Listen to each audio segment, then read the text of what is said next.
other companies in terms of where the source of the content is. But again, happy to engage and explain what we do here further. Thank you. I yield back, Mr. Chairman. Thank the gentleman. I now recognize the gentleman from Georgia, Mr. Johnson, for 5 minutes.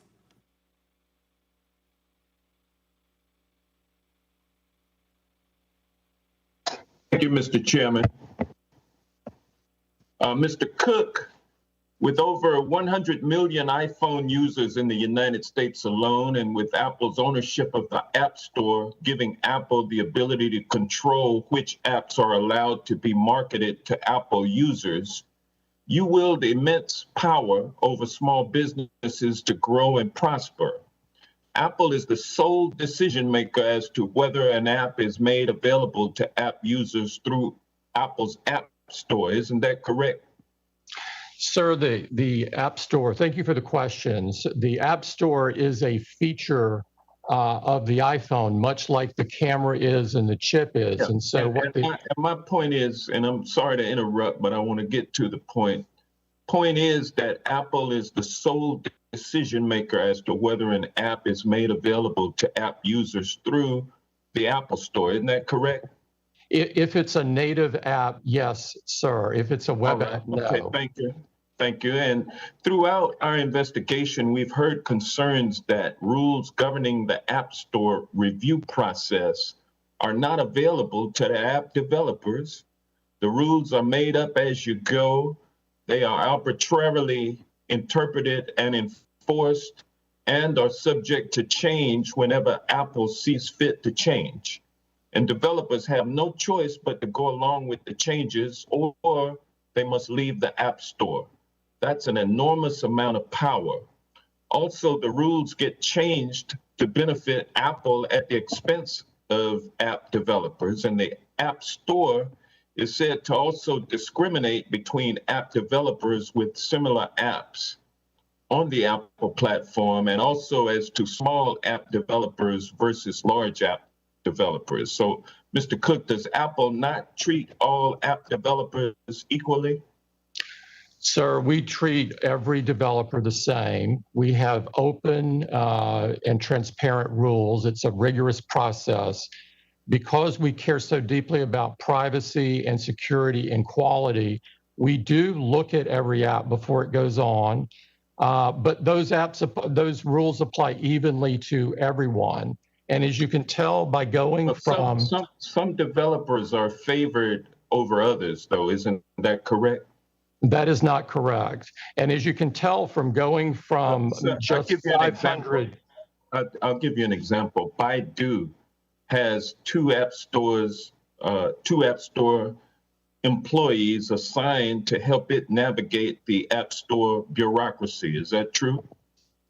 I don't know about that, sir.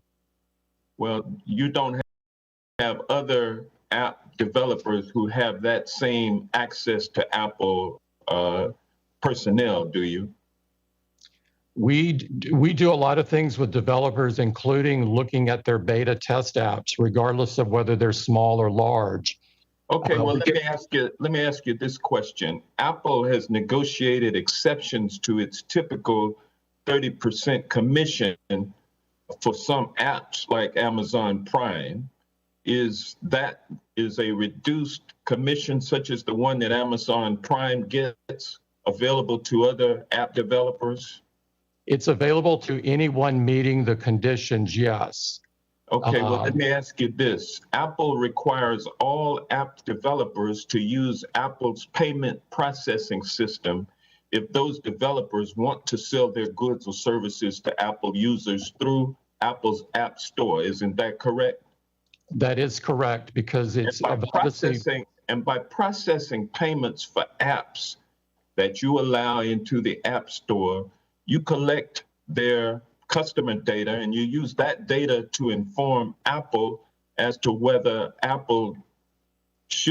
whether or not it would be profitable for Apple to launch a competing app. Isn't that correct? Sir, 84% of the apps are charged nothing. The remaining 16% either pay 15 or 30, depending upon the specifics. If it's in the second year of a subscription, as an example, it only pays 15%. If you look Well, back at history, what's to stop Apple from increasing its commission to 50%? we have never increased commissions in the store since the first day it operated in 2008. There's nothing to stop you from doing so, is it? No, sir, I disagree strongly with that. There is a competition for developers just like there's a competition for customers. And so the competition for developers, they can write their apps for Android or Windows or Xbox or PlayStation. So we have fierce competition at the developer side and the customer side, which is essentially, it's so competitive, I would describe it as a street fight for market share in the smartphone business. Has Disagree Apple strongly. ever retaliated against or disadvantaged a developer who went public about their frustrations with the App Store? Sir, we do not retaliate or bully people. It's strongly against our company culture. The time of the gentleman has expired. The chair now recognizes the gentleman from Florida, Mr. Gates. Mr. Zuckerberg, in his written testimony, made the claim that Facebook is an American company with American values. Do any of the rest of you take a different view? That is to say that your companies don't embrace American values. It's great to see that none of you do. Mr. Pichai, I'm worried about Google's market power, how it concentrates that power, and then ultimately how it wields it. Project Maven was a collaboration between Google and the Department of Defense that Google pulled out of, citing ethical concerns, and you made the decision to pull out of that joint venture following receipt of a letter from thousands of your employees saying that Google should not be in the business of war. My question, Mr. Pichai, is did you weigh the input from your employees when making the decision to abandon that project with the United States military? Congressman, thanks for your concern. As I said earlier, we're deeply committed to supporting the military and the U.S. government. We have undertaken several projects since then. We do take our employees' input into account, but it's one input. We make decisions based on a variety of factors. As a company, we were new in the cloud space at that time. Since then, thank you.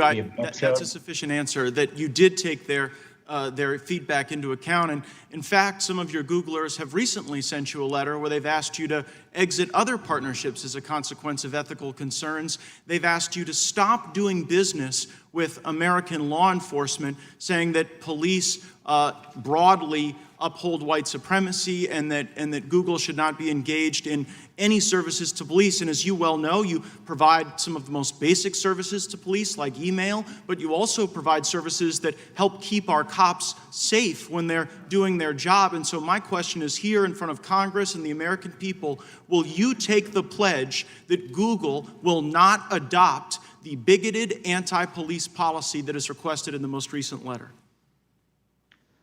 Congressman, we have a long track record of working with law enforcement when it is supported by due process and the law. We push back against overbroad requests. We are transparent about the requests we get, but we have a long history of following the law and cooperating with law enforcement. I understand the history. I'm asking about the future. To the law enforcement that are watching today, can they rest assured that under your leadership, Google will not adopt these bigoted anti-police policies? Congressman, we are committed to continuing to work with law enforcement in a way that's consistent with law and due processes in the U.S. Well, I greatly appreciate that, and I know that will be very comforting to the police who utilize your services. You mentioned earlier in the discussion about China that your engagement in China was very limited, but yet Google has an AI China Center. The Chinese Academy of Sciences has published a paper saying that enhanced the targeting capabilities of China's J-20 fighter aircraft. You collaborate with Chinese universities that take millions upon millions of dollars from the Chinese military. Matter of fact, one of your Googlers, Fifi Li, while under your employ, was cited in Chinese state media saying, "China is like a sleeping giant. When she wakes, she will tremble the world." The former Secretary of Defense, Mr. Shanahan, said that the lines have been blurred in China between commercial and military application. And as Mr. Buck cited, General Dunford says that your company is directly aiding the Chinese military. And Peter Thiel, who actually serves on Mr. Zuckerberg's board at Facebook, said that Google's activities with China are treasonous. He accused you of treason.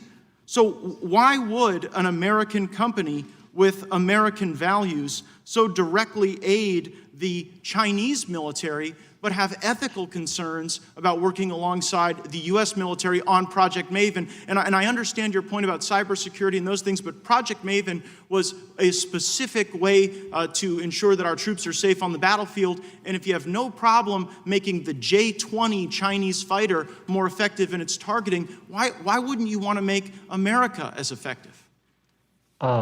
Congressman, with respect, we are not working with the Chinese military. It's absolutely false. I had a chance to meet with General Dunford personally.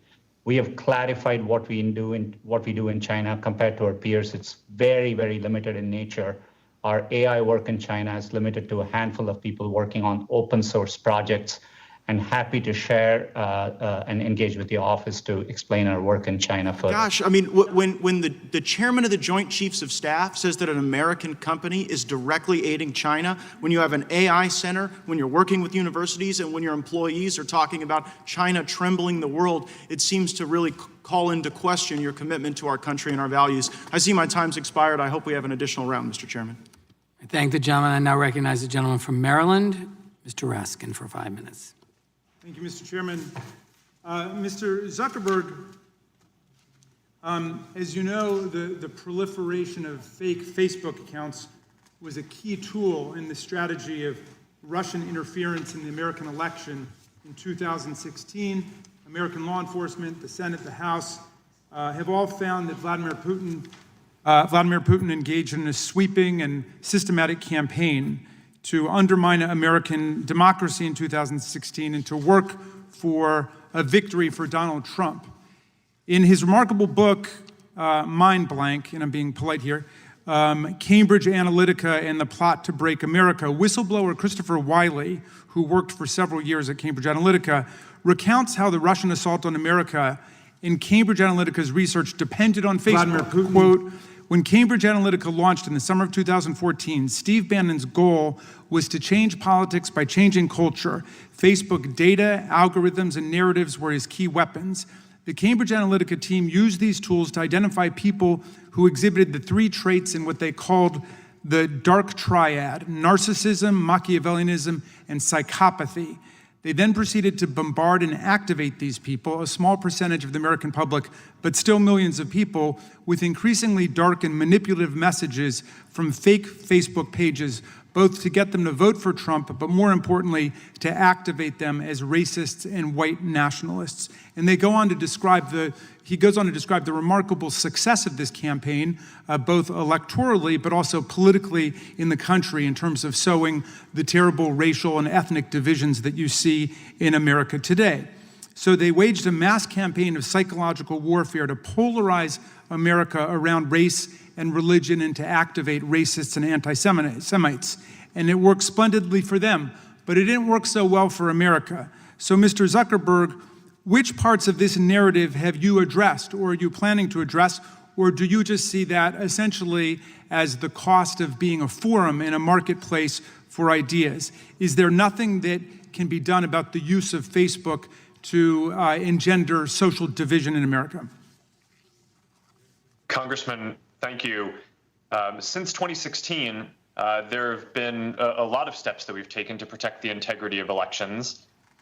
We've hired, I think it's more than 30,000 people to work on safety and security. We've built up AI systems to be able to find harmful content, including being able to find more than 50 different networks of coordinated and authentic behavior, basically nation states trying to interfere in elections. Can I pause you? Let me just pause you there for a second, because I'm interested in that.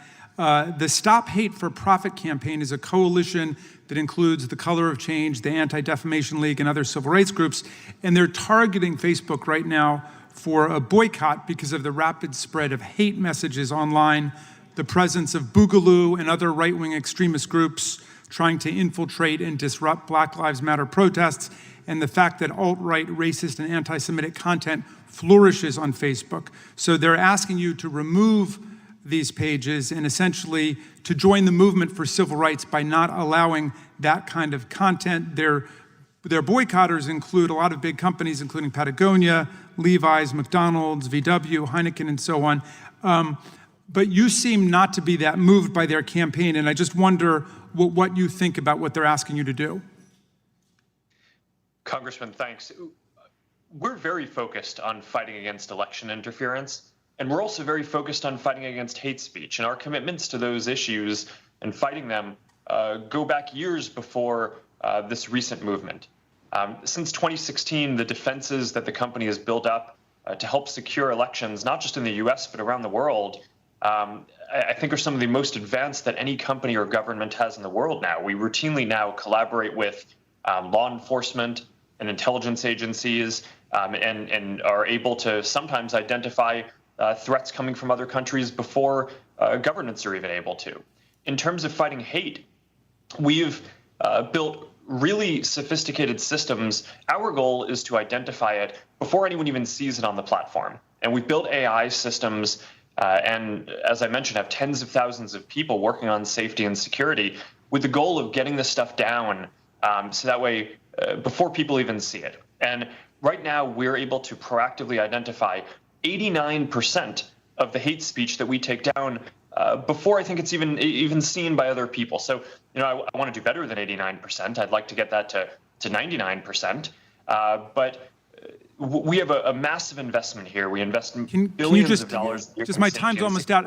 Can you just address the proliferation of fake accounts? I understand annually you get 6.5 billion fake accounts produced there, but in some sense you have a profit motive that's linked to that because that's what's reported to your investors, the number of accounts. Are you working zealously to try to ferret out these fake accounts that are used to spread hate and disinformation?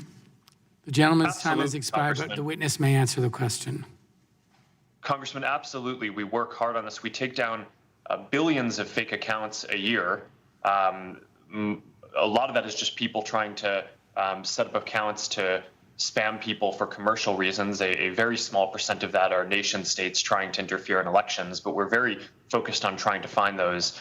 Having fake and harmful content on our platform does not help our business. It hurts our business. People do not want to see that stuff, and they use our services less when they do. So we are aligned with people in order to take that down, and we invest billions of dollars a year in doing so. Yield back, thank you. The committee will stand in recess for 10 minutes while we fix a technical feed with one of our witnesses.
Sorry, guys.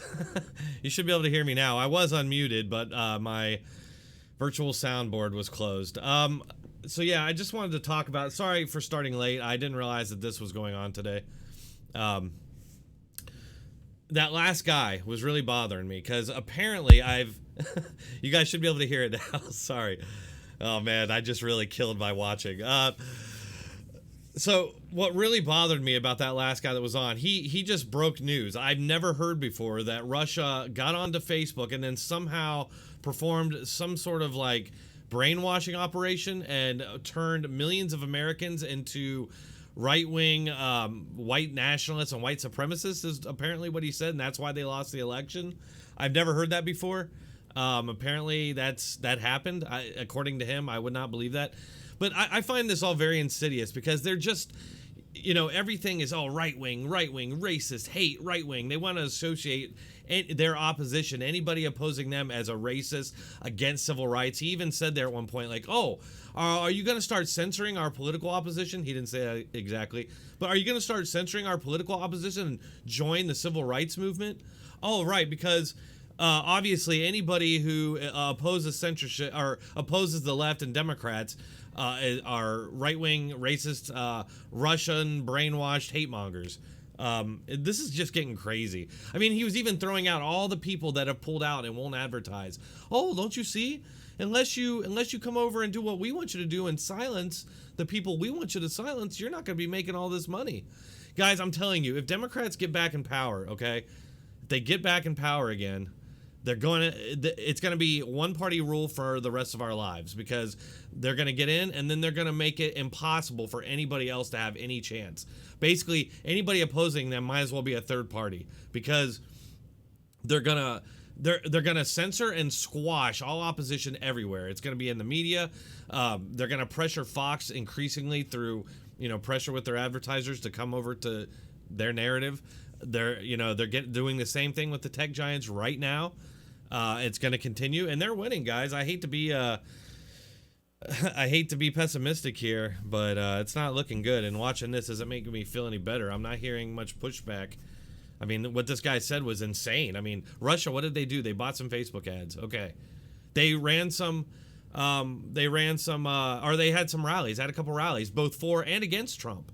And something about that is that CNN and MSNBC both promoted rallies that were organized by these Russians, and the ones that were anti-Trump, they were out there like, oh yeah, promoting it. It was all good. And he sits there and he says, oh, well, we need to stop disinformation, the spread of hate. Well, while that's exactly what they do every day. That's exactly what the media is out there doing every day. Sowing division, spreading hate. That's all it is. Every single day. And it's not new with Trump. It's just really ratcheted up. It's really ratcheted up in the last, since he got in. But it's been like that. It was like that during the Bush years, and then look how opposition was treated through the Obama years. So I mean I'm gonna read some. There's a ton of people commenting here. I didn't realize so many people were in here. And thanks to my moderators. I think Harmony's in here. Modus is probably in here somewhere.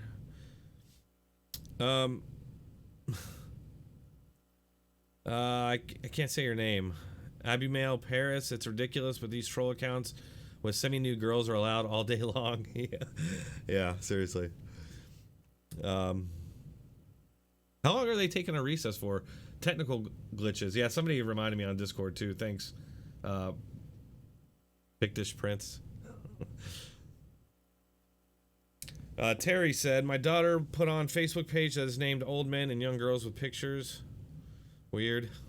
Yeah, I mean, there's some crazy crap on Facebook, but I mean, they're blowing it out of proportion. I mean, that guy's saying, and I'm gonna have to make a clip of that and upload it, but saying that basically Russia brainwashed everybody, brainwashed millions of Americans into hate. It's like the media is brainwashing people every single day, and they want everybody to hate anybody who isn't them, anybody who doesn't subscribe to their belief system and their ideology. They want them to hate them. They want them to threaten them. They want to threaten their livelihoods. They want to coerce people over to accepting their position. And something, this kind of it just seems like we're under one giant psyop or something. And, I'm not like an Alex Jones. I like Alex Jones. I think he's hilarious. But I'm not like a regular watcher of his show or anything. And I know this sounds kind of like that. But there just seems to be like this massive brainwashing campaign going on in this country. And one of the things I noticed that first kind of got me thinking about that was just the whole thing with the trans movement. And it started out, we just want to be accepted, and which was always fine with me. Do whatever you want. It doesn't bother me. As long as you're not interfering in my life, I don't care. But then what happened is they started forcing people to not just accept them, but play along, right? You got to play along with it. And part of that is just accepting and going along with something that's a delusion. It's not true. And they want you to accept that, because once you accept something that's just objectively not true, but you accept it as a truth, well, they gotcha. You'll believe whatever they tell you at that point. They know how to coerce you into thinking the way they want you to think. And and I've talked about this many times, but there's a Star Trek episode about this. If you watched Star Trek Next Generation, you probably saw it. But Captain Picard gets kidnapped by these aliens called the Cardassians, and they are torturing him. And one of the ways that they're trying to get him to break him is that there's these lights. There's 4 lights shining down on him. And every time that he's asked how many lights there are, if he says there's 4, he gets an electric shock. And so they just keep torturing him until he'll say there's 5 lights. And that's why they want to break him. It's the same thing that they're trying to do to us. That's what's happening right now. It's kind of crazy. And I don't understand. I mean, I can understand why people in power aren't going to just come out and say that, or try to stand against it, because it does sound kind of crazy. But I mean, how else can you describe what's going on here? I mean, just look at that exchange between Zuckerberg and I can't remember his name, but he was just like coercing him, trying to coerce him and force him into accepting his position on restricting free speech for his political opposition. So it's kind of crazy. And I'm not sure if this is going to get going again. It's been like 10 minutes. I might go ahead and quit just because. Stay here. I'm not going to quit. I'll stay here for a little bit.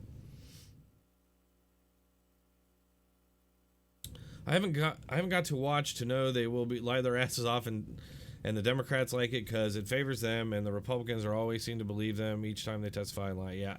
Well, I mean, Jim Jordan was pretty good there. I mean, I don't know though. Jim Jordan and Matt Gaetz and these guys, or it was Matt Gaetz actually. I'm sorry. I don't know. They've been kind of letting me down lately. They've been pretty quiet. I think they're just trying to stay safe, keeping their head down. They know if they speak out on a lot of these issues, they're gonna get shredded. They can't talk. They can't say the truth.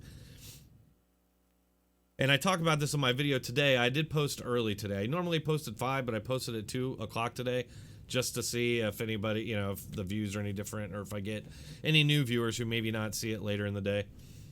But on that video, Chris Cuomo is talking about the Portland riots, and everybody, the president and Republicans, they're focusing on this small group of violent people, even though it's not a small group. I mean, it's the majority. Just watch any live stream. I mean, you can see it. There's peaceful people, but those peaceful people are standing around in like helmets and goggles and gas masks, like they're just resting. I mean, they came to fight, obviously. But he's saying that we're cherry picking those people and demonizing the BLM movement and all this. And that Trump's doing that, and that's why the troops are there. I'm sorry. I mean, that's exactly what they're doing. That's what this whole thing is about. It's about the media and the left cherry-picking police incidents, not looking at the broader picture, not looking at how rare that those occur out of a nation of 330 million people or whatever we have. Yeah, gaslighting, Milo. It's gaslighting, right, exactly. But it's just amazing to me that he's sitting there arguing that, oh, you're just demonizing the whole group based on this. It's like, that's your bread and butter, dude. That's what you do. Like every night you take this fringe group that nobody sees or deals with, most normal people of racists in this country that are us tiny people, and you make it seem like it's this nationwide scourge and that everybody who disagrees with you is a Nazi and a racist. I'm sorry. The BLM movement, there's a lot of problems with it. In their arguments. I talk about a writer on there in my video today who wrote a story about that. I might see if I can get him on. He's a French. He is French, but he writes for the National Review, which is kind of a conservative, right-leaning publication. But the guy's real smart. He's done a couple interviews where he's talked about these issues, about the stats and stuff, and he's baffled by it because he's just like, he's a real smart dude, you can tell. And he's just like, I argue with my liberal friends about this, and they'll never acknowledge like that the data just doesn't support their claims and their narrative.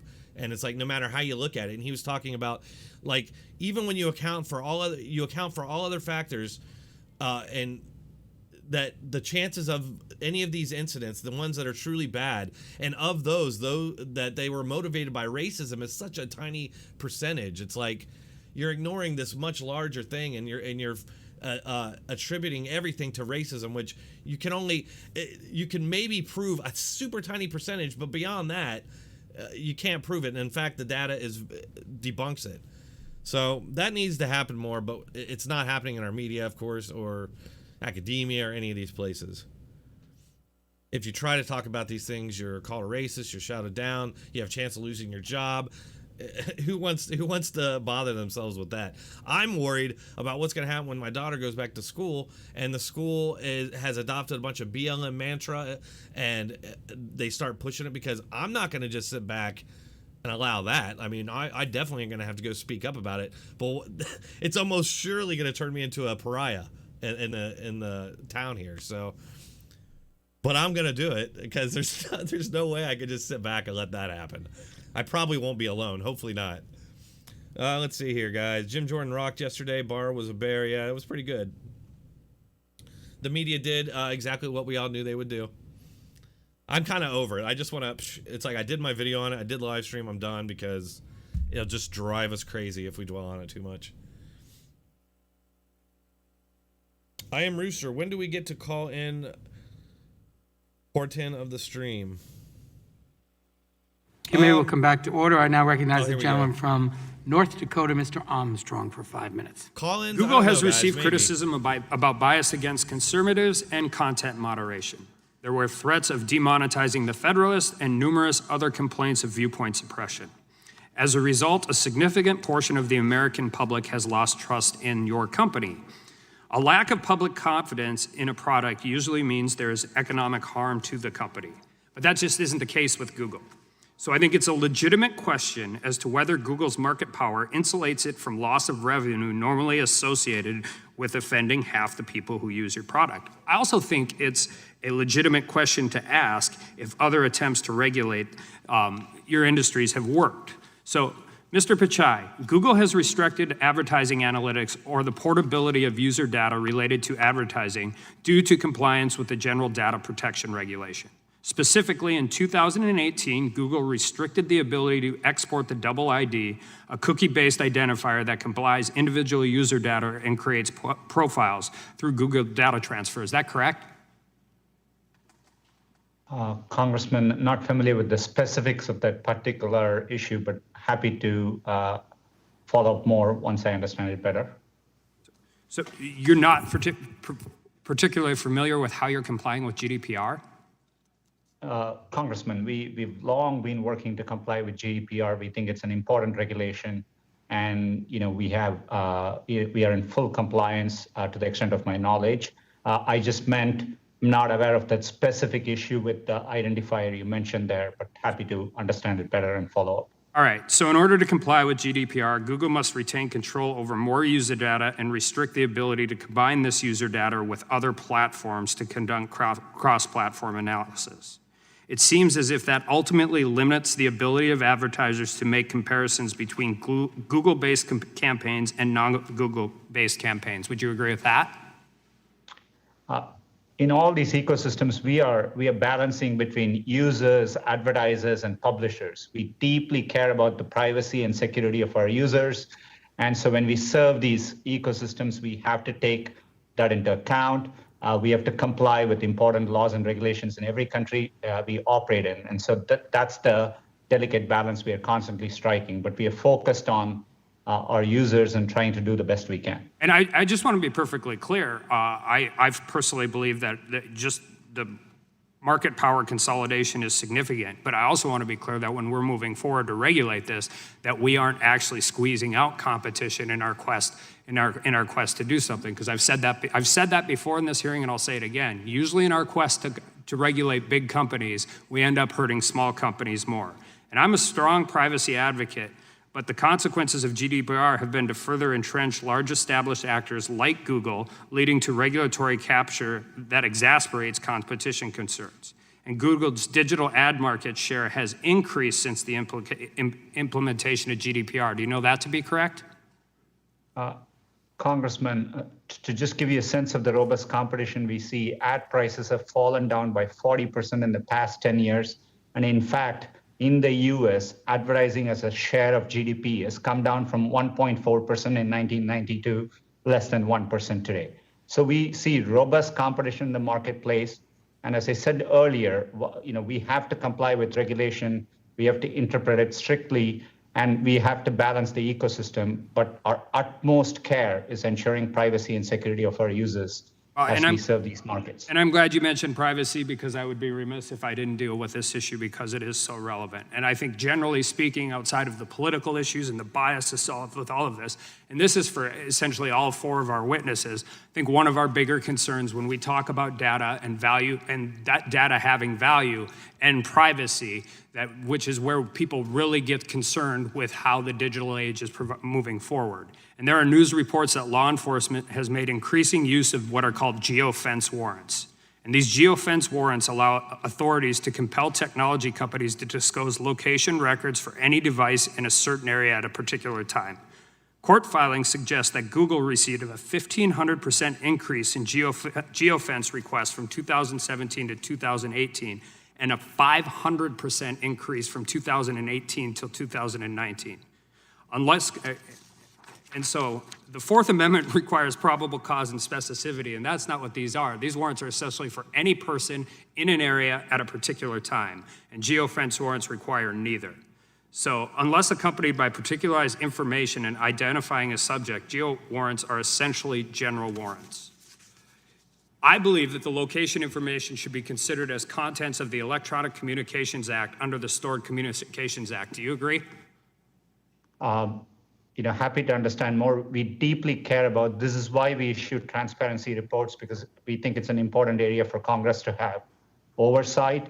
And we recently made a change by which we automatically delete location activity after a certain period of time by default for our users. So we are happy to engage with your office, Congressman, and I'm using you because these are going on in Virginia and New York, I think, right now. But I mean, this equates for everything. I think people would be terrified to know that law enforcement could grab general warrants and get everybody's information anywhere. So it requires Congress to act, and it requires everybody that is a witness in this hearing to be willing to work too, because it is the single most important issue I think we're going to. The time of the gentleman has expired, but I believe he has a unanimous consent request. I do. I have a unanimous consent request for a Wall Street Journal article, police request for Google users' location histories face new scrutiny. Without objection. And then I have two letters. The letters are from Congressman Walden, Congresswoman McMorris Rogers. The first letter is to Mr. Cook of Apple. The second letter is to Mr. Pichai. Without objection, both may be entered into the record. I now recognize the gentlelady from Washington, Ms. Jayapal. Thank you, Mr. Chairman, and thank you all for being with us. Mr. Bezos, in July 2019, your employee, Nate Sutton, told me under oath in this committee that Amazon does not, quote, use any specific seller data when creating its own private brand product. So let me ask you, Mr. Bezos, does Amazon ever access and use third-party seller data when making business decisions? And just a yes or no will suffice, sir. I thank you for the question. I know it's an important topic, and I also want to thank you for representing us. I can't answer that question yes or no. What I can tell you is we have a policy against using seller-specific data to aid our private label business, but I can't guarantee you that that policy has never been violated. Mr. Bezos, you're probably aware that an April 2020 report in the Wall Street Journal revealed that your company does access data on third-party sellers, both by reviewing data on popular individual sellers and products and by creating tiny product categories that allowed your company to categorically access detailed seller information in a supposedly aggregate category. Do you deny that report? I'm familiar with the Wall Street Journal article that you're talking about, and we continue to look into that very carefully. I'm not yet satisfied that we've gotten to the bottom of it, and we're going to keep looking at it. Okay. It's not as easy to do as you would think, because some of the sources in the article are anonymous, but we continue to look into it. I'll take that as a you're not denying that, you're looking into it. I will tell you a former Amazon employee in third-party sales and recruitment told this committee, quote, "There's a rule, but there's nobody enforcing or spot checking. They just say, don't help yourself to the data. It's a candy shop. Everyone can have access to anything they want." Do category managers have access to non-public data about third-party products and businesses? Here's what I can tell you. We do have certain safeguards in place. We train people on the policy. We expect people to follow that policy the same way we would any other. It's a voluntary policy. As far as I'm aware, no other retailer limits their use of data at all. There's no actual enforcement. There's no actual enforcement of that policy. So it's voluntary and there's no actual enforcement. So maybe that answers my... Sorry. No, I think I may have misspoke. I'm trying to say that the fact that we have such a policy is voluntary. I think no other retailer even has such a policy. Well, our that's enforcement of that policy. We would treat that like any internal policy, and if we found that someone violated it, we would take action against them. Well, there's numerous reports, and the committee has conducted interviews with former employees who confirm that there are employees who do have access to that data and are using it. And so my next question was going to be, if you thought you were actually enforcing these rules, do you think that that's working? And again, I would just say that there's credible reporting that's documented breaches of these rules that you have put into place. And the committee has interviewed employees that typically say that these breaches typically occur. Let's talk about aggregate data for a minute. Your rules do allow for you to access combined data on a product when there are only one or two sellers in the marketplace, correct? Yes, aggregate data is allowed under our policies. That is correct. Okay. And interviews with former employees have made it clear that that aggregate data essentially allows access to highly detailed data in those product categories. There's the example of Fortem, a small business that had no direct competitors except for Amazon Warehouse Deals, a resale clearance account that only sold 17 units. An Amazon employee accessed a detailed sales report on Fortem's product with information on how much the company spent on advertising per unit and the cost to ship each trunk. And then Amazon launched its own competing products in October 2019. That's a major loophole, and I go back to the General Counsel's statement to this committee very clearly that there was no access to this data, that Amazon does not use that data for its own benefit, and I'm now hearing you say, well, you're not so sure that that's going on. And the issue that we're concerned with here is very simple. You have access to data that far exceeds the sellers on your platforms with whom you compete. You can track consumer habits, interests, even what consumers clicked on but then didn't buy. You have access to the entirety of sellers' pricing and inventory information, past, present, and future, and you dictate the participation of third-party sellers on your platform. So you can set the rules of the game for your competitors, but not actually follow those same rules for yourself. Do you think that's fair to the mom-and-pop third-party businesses who are trying to sell on your platform? I appreciate that question, and I like it a lot because I really want a chance to address that. I'm very proud of what we've done for third-party sellers on this platform. We started our third-party platform 20 years ago, and we had 0 sellers on it. The question I'm asking, I'm sorry, I'm so sorry, my time is expiring, and the question I wanted to ask you is that you have access to data that your competitors do not have. So you might allow third-party sellers onto your platform, but if you're continuously monitoring the data to make sure that they're never going to get big enough that they can compete with you, that is actually the concern that the committee has.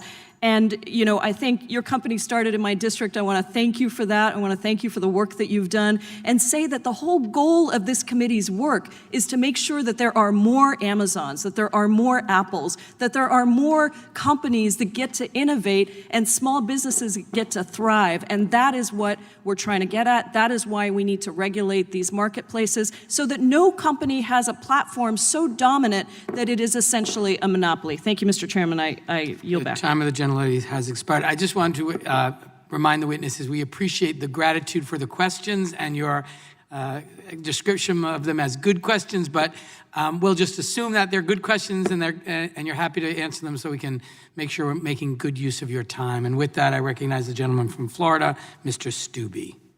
Thank you, Mr. Chairman. Mr. Pachai, I'd like to start with you, and I'm just going to illustrate my question with a factual incident that actually occurred to me. Several months ago, my wife called and said, hey, there's a good article on the Gateway Pundit that you should read. So out of curiosity, I was up here in Washington. Out of curiosity, I Googled Gateway Pundit. And it didn't show up on the first page, didn't show up on the second page. There was a bunch of different blogging sites about how there were disagreements with what was on the Gateway Pundit. But I actually had to type in gatewaypundit.com to get to it. Interestingly, Google didn't allow me to get to the actual website. That was a couple of months ago, before this hearing was set to be heard, before this hearing was noticed, before you knew that you would be appearing before us today, and that this is an issue that obviously conservatives and Republicans have had. Last week, after this was noticed, this hearing was noticed, I did the exact same thing here in the Capitol. And wouldn't you know it, I Googled Gateway Pundit, and that was the very first website that came up. Now, this isn't from a constituent in my district. This isn't from somebody telling me. This isn't a news report. I actually physically did this on my laptop here in the Capitol several months ago and then today. So clearly, something had happened between not being notified that you were going to be appearing before our committee and then last week knowing that you would be appearing before our committee, and suddenly conservative websites are now at the top of the bar when you search for them. So was there anything done at Google between a couple of months ago and last week or the week before you appearing today that has changed your approach to silencing conservative websites? Congressman, we approach our work with a deep sense of responsibility without, in a nonpartisan way. We want to serve all our users, no matter where they are. In fact, it's in our long-term business incentive to do so. And I believe on our platforms, including YouTube, there are more conservative voices than ever before, and we believe in freedom of expression.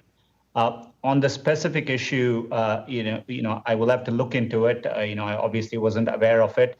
We do. It could be a number of reasons. We constantly get reports. So if you're going to look into it for me, can I expect a response from you, say, in the next 2 weeks as to why that occurred? Congressman, we'll do our best to follow up, and I'll engage with your office to respond on that. We'll follow up on that. I've got a similar question. So I've been in elected politics for almost 10 years. And when I was in the Florida Senate and the state Senate, I never had a problem with my campaign emails being marked as spam or going to junk folders or anything along those lines. And we had 30, 40, 50,000 people on our email list. And suddenly I get elected to Congress, and I'm now up here in Washington, D.C., and my parents who have a Gmail account aren't getting my campaign emails. My supporters, just last week, one of my supporters called me and said, hey, I just want you to know this, that my Gmail account suddenly is taking your campaign emails that I've received for almost 10 years, and suddenly they're going to spam and junk folders. This appears to only be happening to conservative Republicans. I don't see anything in the news or anything in the press or other members on the other side of the aisle talking about their campaign emails getting thrown into junk folders in Gmail. So my question is why is this only happening to Republicans? And it's a fact, it's happening because I can have my supporters testify that they've received my emails for 9 years, and suddenly this last year, all of their Gmail, my campaign emails in their Gmail are going to their spam folder. So if you could give me some clarification on that, I would appreciate it. In Gmail, we are focused on what users want, and users have indicated they want us to organize their personal emails they receive from friends and family separately. And so all we have done is we have a tabbed organization, and the primary tab has emails from friends and family, and the secondary tab has other notifications and so on. These things it was my father who was not receiving now my campaign emails. So clearly that familial thing that you're talking about didn't apply to my emails.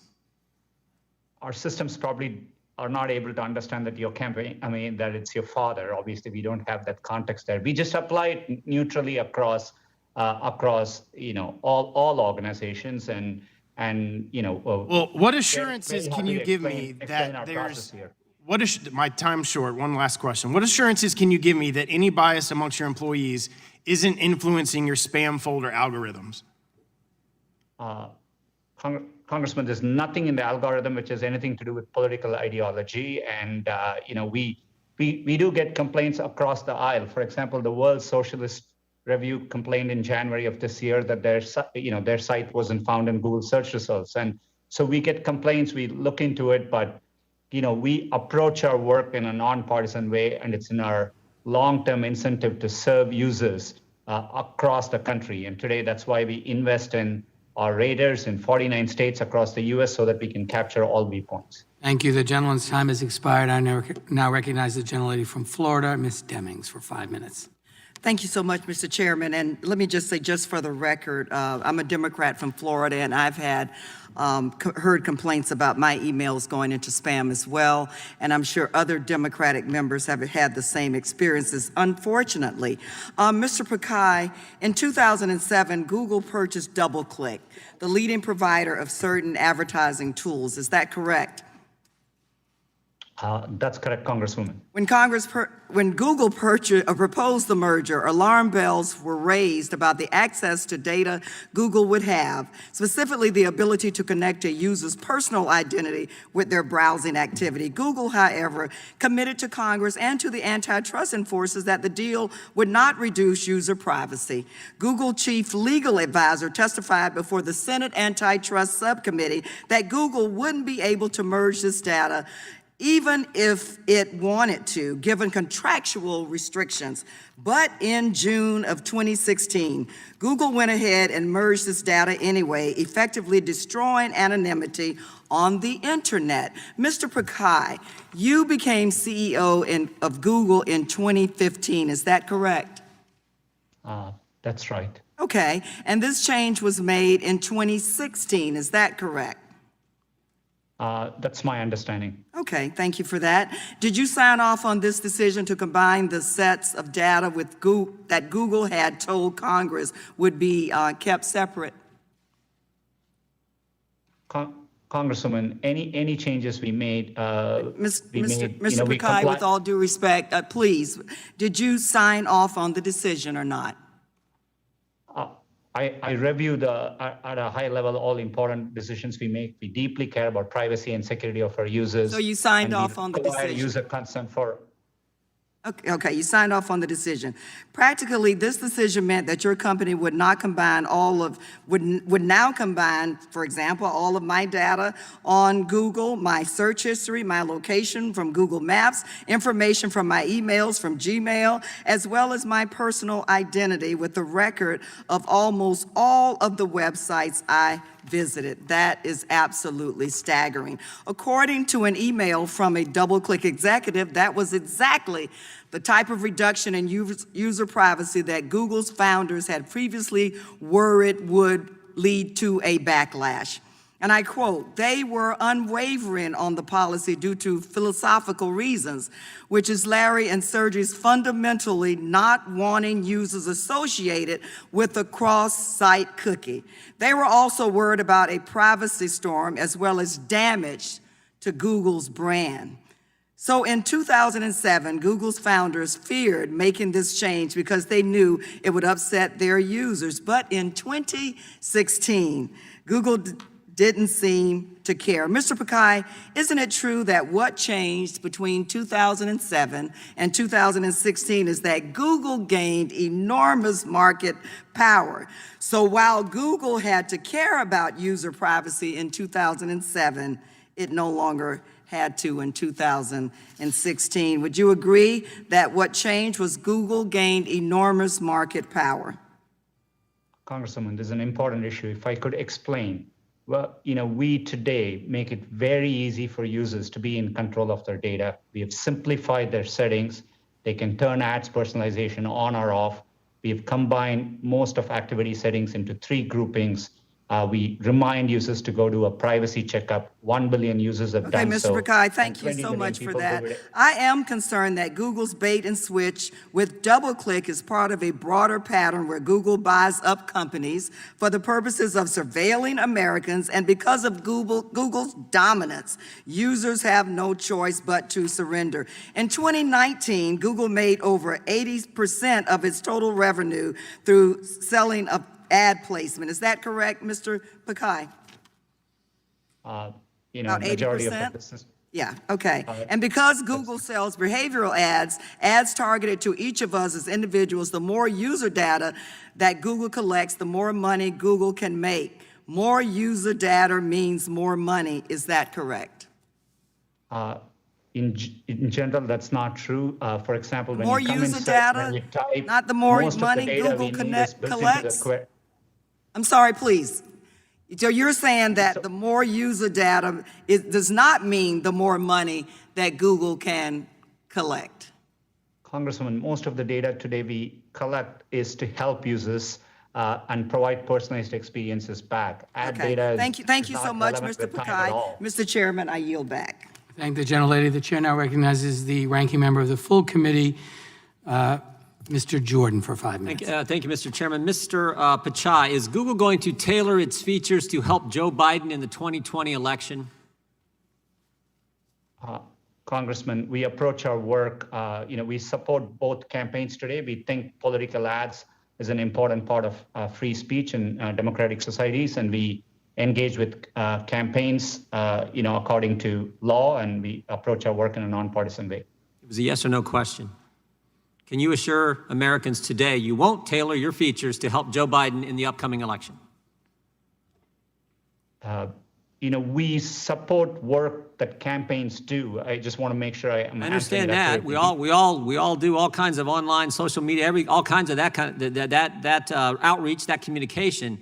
This is a simple question. Can you today assure Americans you will not tailor your features in any way to specifically help one candidate over other? And this what I'm concerned about is you helping Joe Biden over President Trump.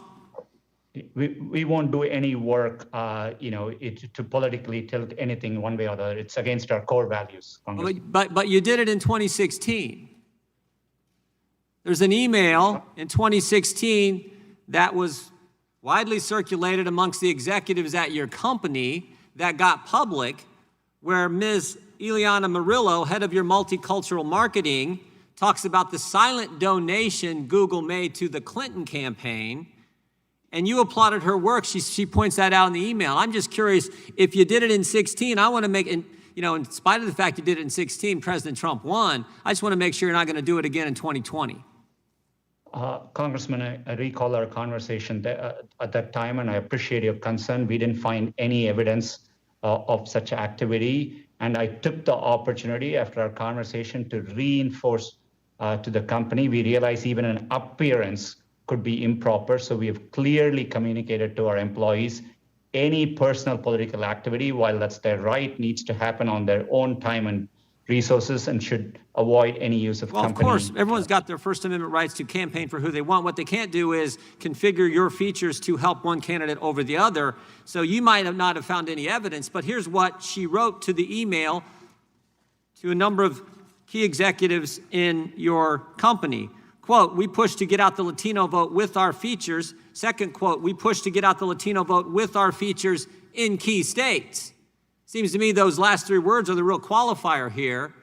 That's electioneering when you're trying to increase the Latino vote in key states. And she'd already communicated that she was supporting Clinton, that she wanted Clinton to win. So when she talks about increasing the Latino vote, which she assumed was going to help candidate Clinton, and she's doing that in key states. It's one thing if you're going to increase the Latino vote around the country. If you're just a good corporate citizen, you're urging people to vote. It's quite another when you're focusing on in key states. And you know what those key states were? Nevada and Florida, the swing states.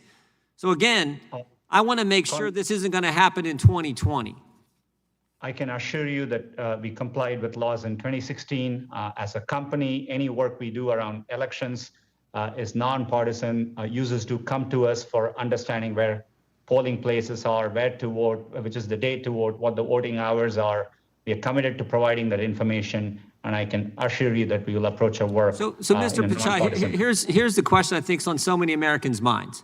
They saw the list that we read here earlier on in our opening statements, all the things Google has done. Google is siding with the World Health Organization over anyone who disagrees with them, even though the World Health Organization obviously lied to America, obviously shills for China.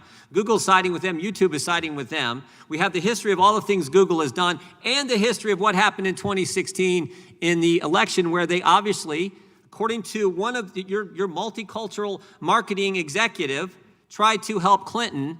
And here we are 97 days before the election, and we want to make sure it's not going to happen again. We want to can you give us two assurances? One, you're not going to try to tailor your features, configure your platform in a way to help Joe Biden. And second, that you're not going to use your search engine to silence conservatives. Can you give us those two assurances today? Congressman, on our search engine, conservatives have more access to information than ever before. And we appreciate that.